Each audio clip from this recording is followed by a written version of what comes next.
Hello बच्चों, कैसे हो आप। मैं जेके सर आपका स्वागत करता हूँ हमारे यूट्यूब चैनल ब्रेन ट्रेन पर एक नए रूप में। हमने ट्रिग्नोमेट्री चैप्टर के अकॉर्डिंगली लास्ट एक्सरसाइज या लास्ट लेक्चर जो था उसमें ये डिस्कस करा था कि ट्रिग्नोमेट्री के फॉर्मूलों को जादुई तरीके से कैसे याद करें, बंदर का दिमाग कैसे यूज़ करें। और अगर जिसने नहीं पढ़ा है वो जाके पढ़ ले एक बार जाके, क्योंकि वास्तव में बंदर का दिमाग कैसा होता है, अलग अलग प्रकार की एक्टिविटी कर लेता है। वही चीज़ यहाँ पर भी हम यूज़ करेंगे कि ट्रिग्नोमेट्री फॉर्मूलों को अलग अलग एक्टिविटीज़ में कैसे यूज़ करेंगे। तो क्या हम स्टार्ट कर सकते हैं आज का लेक्चर? बिल्कुल बच्चों, चलिए शुरू करते हैं।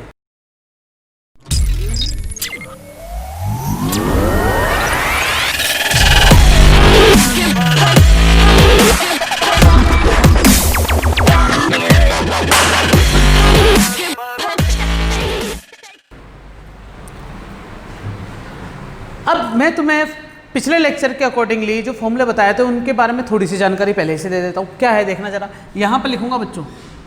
मैंने तुम्हें पहले बता दिया था कि ट्रिग्नोमेट्री फॉर्मूलों को तुम या रेशियो को पहले तुम इसी ऑर्डर में याद रखोगे, है कि नहीं है?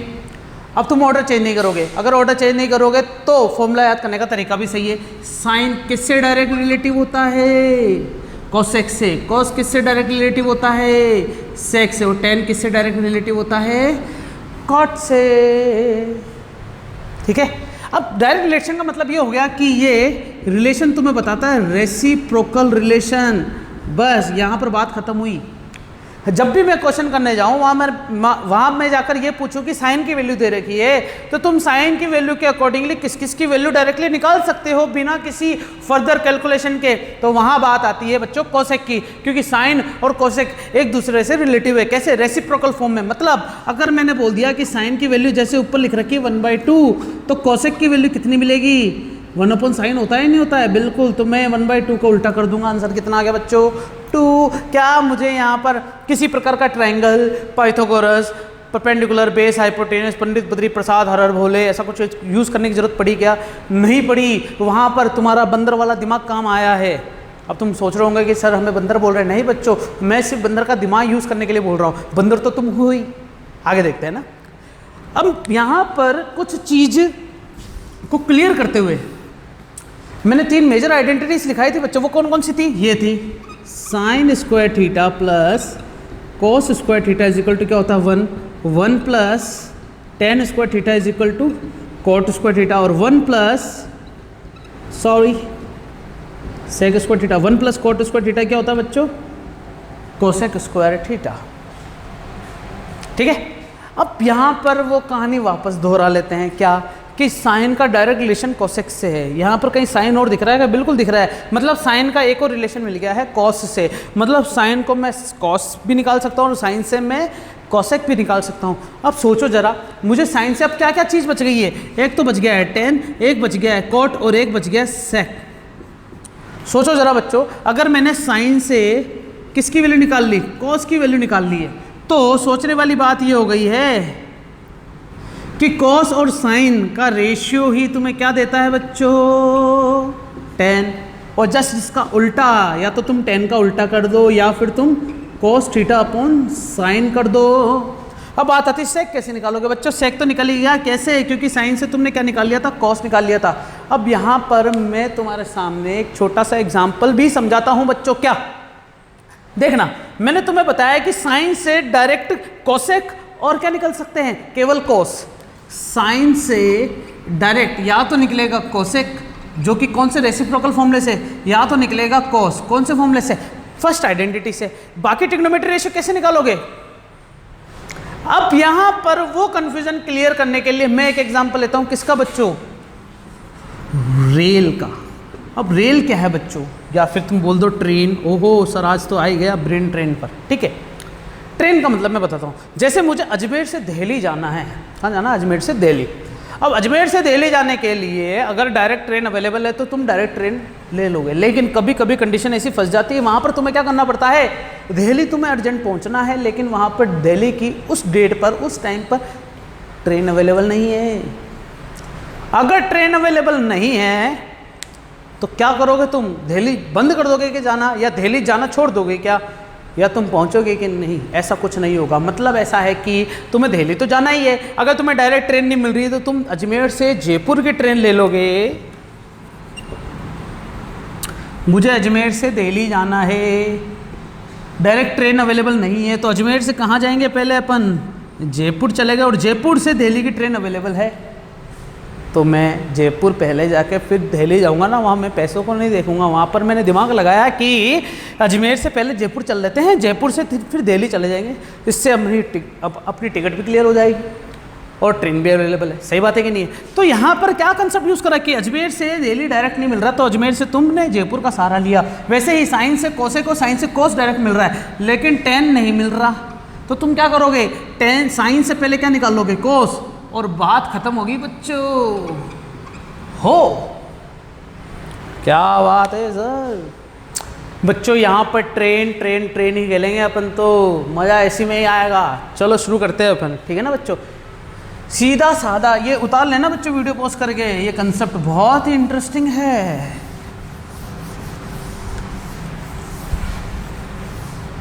अब बच्चों देखो, मैंने ऊपर एक एग्जाम्पल लिख रखा है, ये वही एग्जाम्पल है जो हमने लास्ट टाइम कंसिडर करा था बच्चों।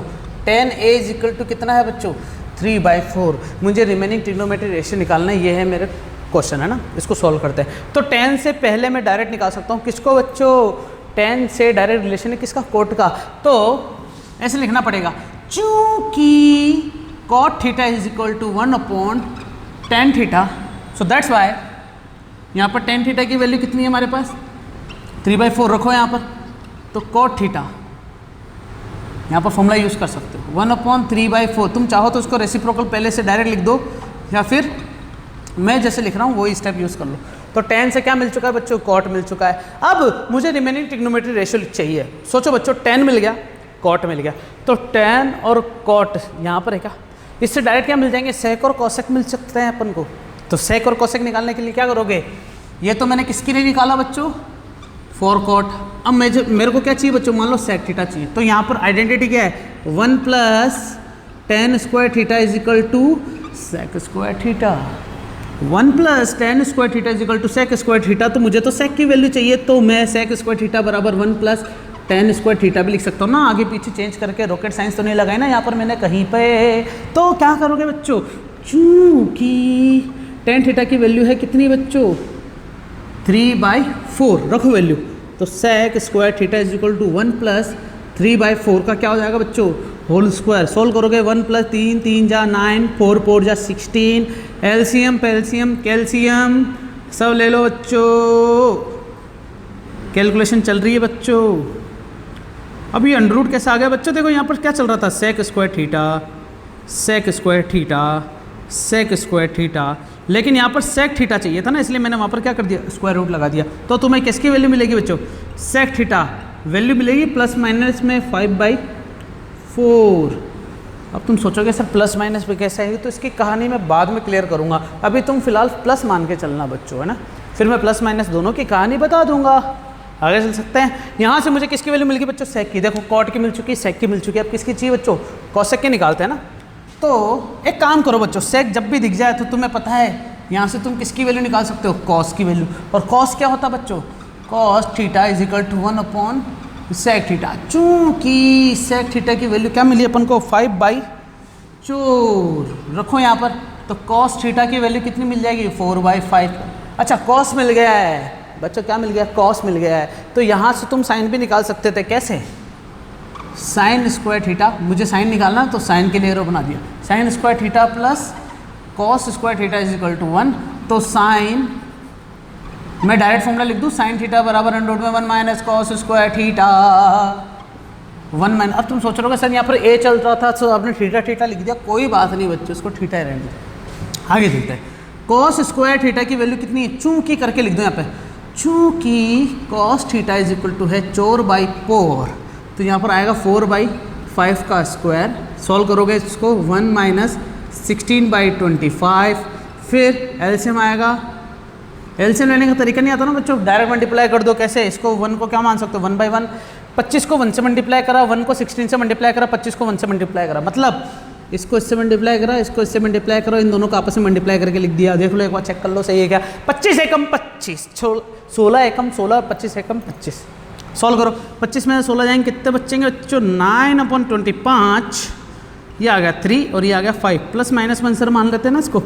लेकिन अभी तुम क्या मान के चलोगे बच्चों, ये प्लस ही है। साइन मिल चुका है बच्चों, कितने मिल गए, कॉट, सेक, कॉस और साइन। एक दे रखा था, 5 निकालने थे, एक बचा हुआ अभी भी। बताओ कौन सा बचा हुआ बच्चों, कॉसेक बचा हुआ है कि नहीं है। तो यहाँ पर मुझे कॉसेक निकालना है। तो आओ बच्चों, आओ बच्चों तुम्हें सिखाएं। तो कॉसेक थीटा का फॉर्मूला ये वाला उठा लूँ क्या बच्चों। लेकिन सोचने वाली बात है कि बच्चों कॉट की वैल्यू तुम्हें पता है कहाँ गई, ये रही, तुम रख दोगे फॉर्मूले में आंसर भी आ जाएगा। लेकिन कॉसेक डायरेक्ट पहले किससे निकलता था बच्चों, साइन से। तो यहाँ पर क्या आ गया बच्चों, cosec theta is equal to 1/साइन। साइन की वैल्यू कितनी है बच्चों, 3/5। तो cosec theta is equal to 5/3। अब बच्चों ये मैंने जो इतना बड़ा बोर्ड भर के लिखवाया है ना, ऐसा कुछ लिखना नहीं चाहिए था। ये ट्रिक्स पता कहाँ यूज़ करते हैं, ये हम कंपटीशन में यूज़ करते हैं, या फिर हमें आंसर चेक करना हो तब यूज़ करते हैं, या फिर हमें जल्द से जल्द आंसर निकालना तब यूज़ करते हैं। अदरवाइज़ ये वाली टर्म्स यूज़ नहीं करेंगे। लेकिन इसकी प्रैक्टिस जितनी कर लोगे उतना मज़ा आएगा, क्योंकि बच्चों अगर ये चीज़ तुम्हें अच्छे से आ गई है तो ट्रिग्नोमेट्री मतलब तुम्हें आने और आने जा रही है, मतलब तुम इसको अच्छे से समझ पा रहे हो। पहले क्या बोला सर, समझ में नहीं आया, मुझे भी नहीं आया वैसे तो, कोई बातें मुंह से निकल जाती है बच्चों। मैं ये कहना चाह रहा हूँ कि यहाँ पर हम इन फॉर्मूलों को यूज़ करने का तरीका समझा रहे हैं। कुल मिला के वैल्यू निकालना तो एक बहाना हो गया, मैं फॉर्मूलों को यूज़ करने का तरीका बता रहा हूँ कि कब tan, कॉट, कोसेक, सेक, कॉस, साइन, कॉट, कोसेक, ये सब आपस में इंटर रिलेटेड होकर कैसे यूज़ कर सकते हैं अपन। क्या मेरी बात समझ में आई क्या, आगे चल सकते हैं। अगला एग्जाम्पल देखो बच्चों, ये वीडियो पोस्ट करके जल्दी से उतारो, और तुम चाहो तो अगले एग्जाम्पल ट्राई करना मेरे साथ साथ। अब जो अगला क्वेश्चन है,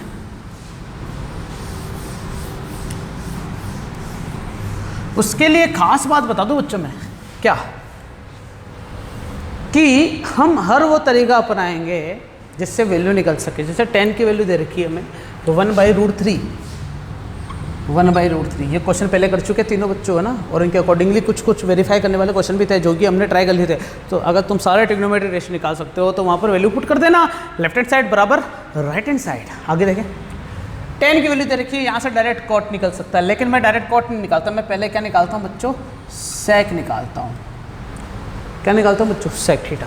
अब सेक थीटा निकालने के लिए क्या रामायण आ जाती है बच्चों, कि sec square theta is equal to 1 + tan square theta. चूंकि tan की वैल्यू क्या आ गई, 1/√3। अब तुम बोलो सर फॉर्मूला तो 1 + tan स्क्वायर थीटा बराबर सेक स्क्वायर थीटा है। नहीं बच्चों, लेफ्ट हैंड साइड बराबर राइट हैंड साइड होती है ना, इसलिए अपने जो चीज़ चाहिए उसको लेफ्ट हैंड साइड पर रख के फॉर्मूले को यूज़ कर लिया है। अब 1 + 1/√3 का तो होल स्क्वायर हो गया, 1 + 1/3 हो गया, 3 + 1/3 हो गया, 4/3 हो गया। यहाँ पे चल रहा है सेक स्क्वायर थीटा, पूरे में लिख देना बच्चों। तो सेक थीटा की वैल्यू क्या आ जाएगी, √4/3। अब क्या करोगे बच्चों तुम, अब करोगे कि sec theta is equal to 4 का तो रूट हो गया 2 और 3 का तो होता नहीं, तो 2/√3 सेक मिल गया बच्चों। अब सेक से डायरेक्ट क्या निकल सकता है बच्चों, कॉस थीटा। कॉस थीटा मतलब 1/सेक थीटा मतलब √3/2। ओहो, सोचने वाली बात है या नहीं बच्चों। देखो एक बार देखो, बाकी के ट्रिग्नोमेट्री रेशियो तुम निकाल के देखो तुमसे आते हैं क्या। यहाँ से क्या निकल चुका है बच्चों, कॉस निकल चुका है। यहाँ से क्या निकल के चुका है बच्चों, tan था पता। tan से डायरेक्ट क्या निकाल लेंगे अपन, कॉट निकाल लेंगे। तो कॉट बराबर क्या होता है, 1/tan मतलब क्या √3 हो जाएगा क्या कॉट की वैल्यू। बिल्कुल बच्चों, कॉट मिल गया, सेक मिल गया, कॉस मिल गया, हमें चाहिए साइन और कॉस है। तो बच्चों साइन कॉसेक निकालने के लिए या तो तुम कॉस को यूज़ करके डायरेक्ट क्या निकाल लो, साइन निकाल लो, या फिर कॉट को यूज़ करके क्या निकाल लो बच्चों, कॉसेक निकाल लो। देखो बच्चों, कॉट को यूज़ करके कॉसेक निकाल लो, या फिर साइन को यूज़ करके कॉस को यूज़ करके साइन निकाल लो। दोनों में से कोई एक यूज़ करना। अगर कॉसेक निकाल पाते हो तो यहाँ से तुम साइन निकाल सकते हो, और अगर साइन निकाल पाते हो तो यहाँ से तुम कॉसेक निकाल सकते हो। कैसे निकाल सकते हो, क्योंकि कॉसेक बराबर 1/sin थीटा और साइन बराबर 1/cosec थीटा। ये है आइडेंटिटी यूज़ करने का तरीका। एक एग्जाम्पल है ना जो साइन बराबर 1/2, वो तुम खुद करना बच्चों। मज़ा आए तो मुझे भी बताना बच्चों। आगे चलें, ठीक है।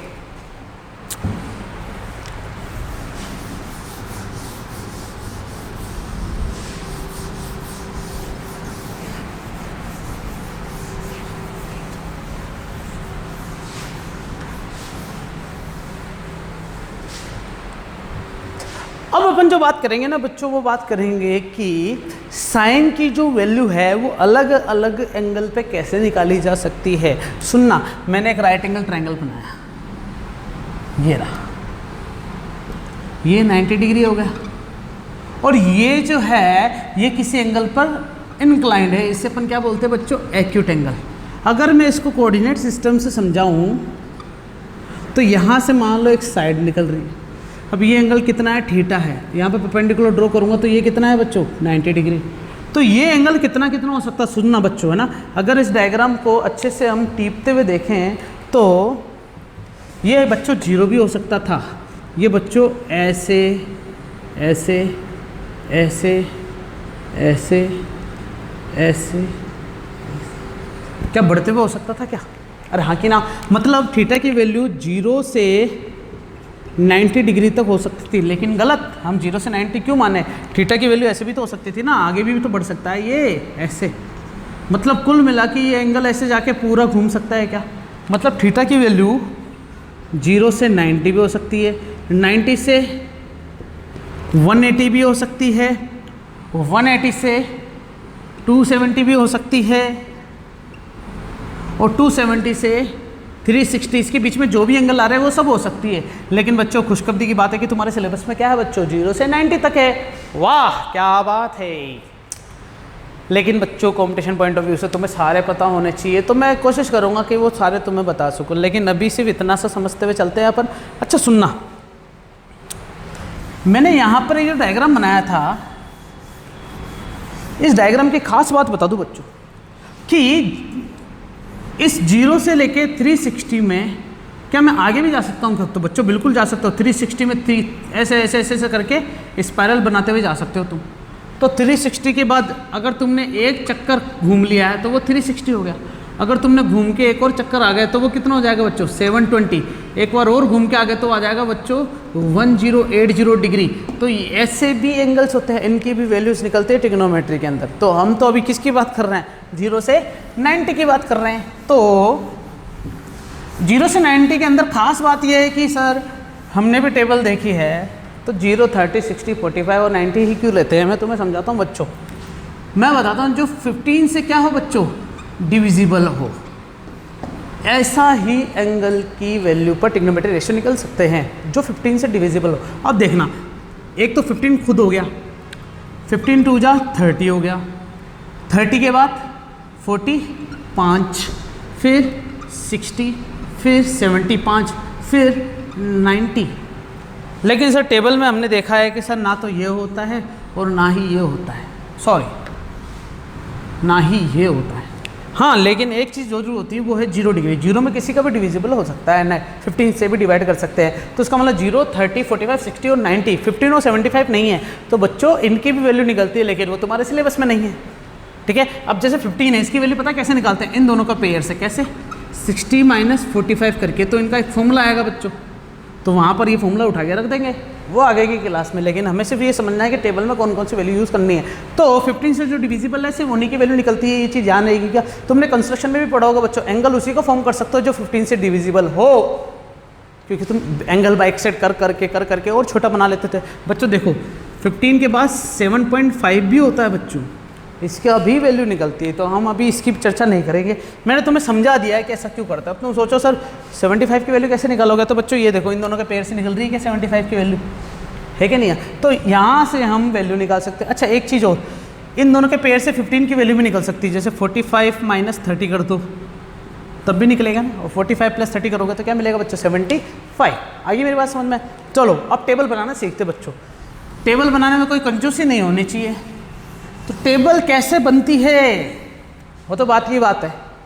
मैं तुम्हें एक छोटा सा कंसेप्ट बताना चाहता हूँ बच्चों। तुम्हें याद होगा नंबर लाइन पर √2 को ड्रॉ करो, ऐसा क्वेश्चन था बच्चों नंबर लाइन पे, 9th क्लास में था शायद। तो अगर ये 0 है, ये 1 है, ये 2 है, तो ये तो क्या होगा 1, यहाँ पे परपेंडिकुलर ड्रॉ करा, ये भी 1, तो ये हाइपोटेनस कितनी निकलती थी बच्चों 2। और ये क्या होता था बच्चों 45 डिग्री होता नहीं होता था, बिल्कुल होता था। अब सुनना, यहाँ से मैं sin 45 निकालता हूँ मान लो, यहाँ से मैं cos 45 निकालता हूँ मान लो, यहाँ से मैं tan 45, क्या सबकी वैल्यू निकाल सकता हूँ कि नहीं निकाल सकता हूँ। साइन 45 की वैल्यू पंडित बद्री प्रसाद हर हर बोले, तो P अपन एच, P ये हो गया, H ये हो गया, तो 1/√2 cos 45। देखना बच्चों बेस अपन हाइपोटेनियस होता है क्या, तो बेस कितना है 1 अपन हाइपोटेनियस कितनी है बच्चों √2। तो ऐसे tan 45 की वैल्यू निकालेंगे तो क्या आएगा बच्चों P/B, P कितना है 1 और B कितना है बच्चों 1, तो कट कुटा के क्या आएगा आंसर 1। अब भी टेबल बनाने सीखेंगे ना तब यहाँ पर ये सारी वैल्यू एक साथ मिलेगी।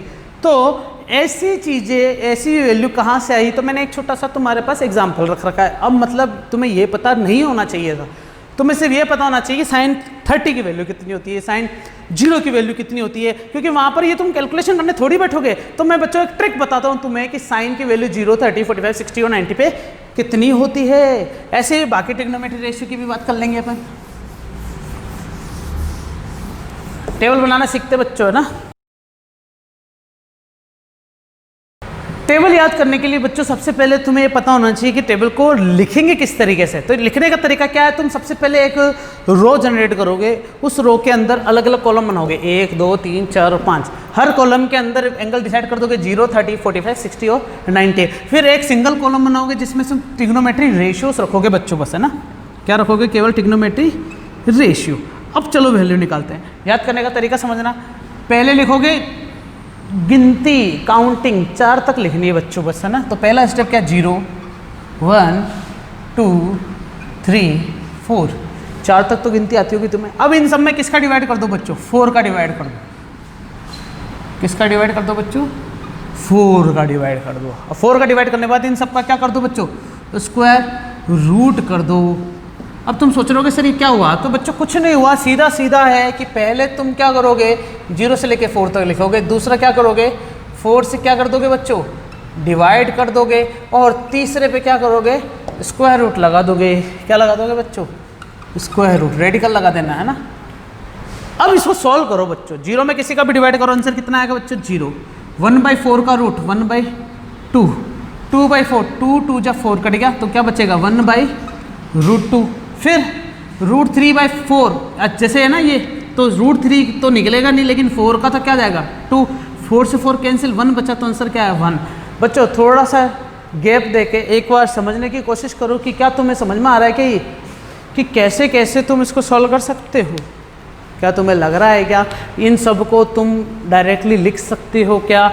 मैंने वैसे तो क्या होता है अधिकतर टेबल जो बनाने सिखाते हैं ना उसमें क्या करते हैं पता है, 1 2 3 4 5 ये वैल्यू तो रटी लो, ये वैल्यू रट लो, बाकी बात है जो समझ में आ जाएगी। लेकिन मैं रटना भी नहीं सिखा रहा, मैं तो तुम्हें सिखा रहा हूँ कि पहले तुम्हें ये बताया कि वैल्यू निकलती कैसे थी, लेकिन वो याद रखने की जरूरत नहीं है। अब मैं तुम्हें बता रहा हूँ कि साइन की वैल्यू कैसे याद रखनी है। तो पहले 4 तक का काउंट लिखना है, फिर 4 से डिवाइड करना सबको, फिर सबका स्क्वायर रूट करना है। याद समझ में आ गया क्या। अब इन सबको सॉल्व करना बड़ा टास्क नहीं होना चाहिए तुम्हारे लिए, ठीक है। आगे चले, अब चाहिए कॉस की वैल्यू। ये तुम्हें पता है किसकी वैल्यू मिली बच्चों, ये साइन थीटा की वैल्यू मिली है। लाइन से समझ में आ रहा है कि साइन थीटा की वैल्यू। अब मुझे चाहिए कॉस, तो कॉस की वैल्यू निकालने के लिए इसको उल्टा लिख दो बच्चों।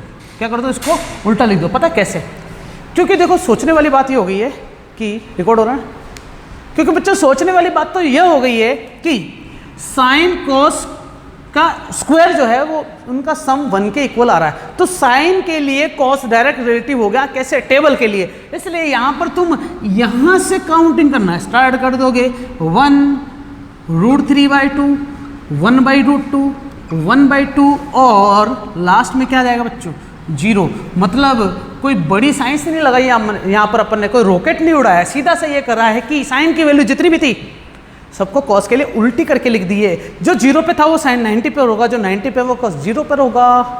आगे चल सकते हैं, ठीक है। अपन ने एक बच्चा आइडेंटिटी पढ़ी थी, वो मैंने यहाँ लिख नहीं रखी है। तो वो आइडेंटिटी पता क्या है, ये है कि tan थीटा बराबर क्या होता था बच्चों, साइन अपॉन कॉस। मैंने तुम्हें बता दिया था बच्चों कि अगर मुझे अजमेर से दिल्ली जाने के लिए डायरेक्ट टिकट नहीं मिल रही है तो तुम क्या करोगे, अजमेर से पहले जयपुर पहुंचोगे। देखो अजमेर से मैं जयपुर पहुंचा, जयपुर से कहाँ पर आ गया बच्चों, दिल्ली। आ रही बात समझ में। तो यही चीज़ है यहाँ पर समझने के लिए, साइन कॉस पता है हमारे को, तो tan पहुँचने के लिए इन सबका आपस में क्या कर दोगे तुम, डिवाइड कर दो। अब डिवाइड करने वाले खास बात क्या है, 0 में 1 का डिवाइड करूंगा, आंसर कितना आएगा 0।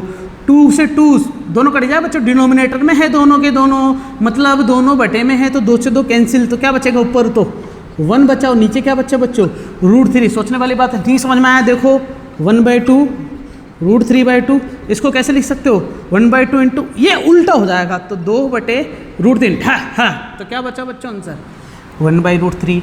सही ना। अब तुम सोच रहे हो सर ये 4 लग रहा है, तो 4 नहीं बच्चों, ये 1 है। अगले वाले देखो बच्चों, अगले वाले की शक्ल है ना बिल्कुल सूगली सी है, मतलब दोनों के दोनों कैसे हैं बच्चों, सूगले सूगले। कैसे, ये पूरा इससे कट गया तो क्या बचा बच्चों 1 बचा। अब 2 से 2 कैंसिल, √3 ऊपर है 1 नीचे, तो 1 नहीं लिखते हैं, ये हो गया। अब 1/0, याद रखना बच्चों मैथमेटिक्स में 0 किसी में भी डिवाइड नहीं कर पाता है, मतलब 0 डिविजिबल नहीं है किसी में भी, इसलिए यहाँ पर अपन लिख देते हैं अनडिफाइन। अब इसको अनडिफाइंड लिखने से अच्छा है मैथमेटिक्स में इसको क्या लिखते हैं बच्चों, इनफाइनाइटी। क्या लिखते हैं बच्चों, इनफाइनिटी। मतलब 0 को डिवाइड किसी में भी कर देना अगर अपन, तो वो डिजिट क्या बन जाती है बच्चों, इन्फिनिटी बन जाती है। इन्फिनिटी मतलब हमें नहीं पता कितनी, इसलिए तो आगे देखते हैं बच्चों। tan मिल गया तो cot चाहिए। cot, सुनना मेरी बात, कि tan जो होता है वो cot से रिलेटिव होता है। जैसे मैंने तुम्हें बताया ना कि sin cos के लिए उल्टा लिख दो तो ये इन दोनों का पेयर बन गया। वैसे tan cot का उल्टा लिख सकते हो। कैसे, जो tan 0 पर है ना वो cot 90 पर होगा। मतलब इसको उल्टे क्रम में लिखो, ये और ये। सोचो ज़रा, क्या लग रहा है कि तुम्हें मज़ा आने वाली बात, ठीक है ना बच्चों, कि हमें यहाँ पर tan की सारी वैल्यू उठा के क्या लिख देने बच्चों, उल्टी करके लिख देनी है।